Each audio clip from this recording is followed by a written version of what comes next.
மதுரை சோழவந்தான் அருகே ஸ்ரீ சதுர்வேத மகா கணபதி திருக்கோவில் மகா கும்பாபிஷேகம். ஏராளமான பக்தர்கள் சாமி தரிசனம். மதுரை மாவட்டம் சோழவந்தான் அருகே அமைந்துள்ள திருவேடகம் ஸ்ரீ சதுர்வேத மகா கணபதி திருக்கோவிலில் இன்று மகா கும்பாபிஷேகம் வெகு சிறப்பாக நடைபெற்றது.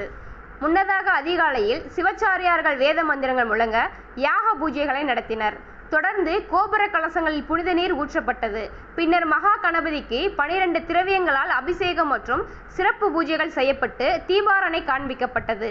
மணல் மலையில் மூழ்கி பின்னர் தானே எழுந்தருளி அற்புதம் புரிந்ததாக பக்தர்கள் போற்றும் அளவற்ற கருணை மூர்த்தியான ஸ்ரீ சதுர்வேத மகா கணபதிக்கு நடைபெற்ற இந்த கும்பாபிஷேக விழாவில் சோழவந்தான் மற்றும் அதனை சுற்றியுள்ள கிராமங்களில் இருந்து பல்லாயிரக்கணக்கான பக்தர்கள் கலந்து கொண்டு தரிசனம் செய்தனர்.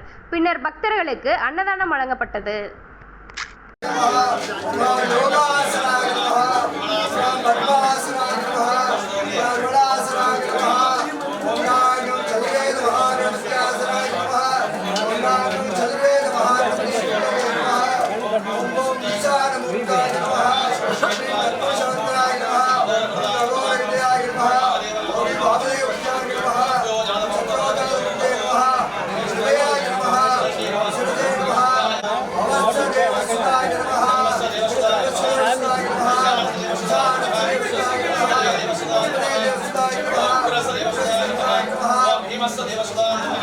देव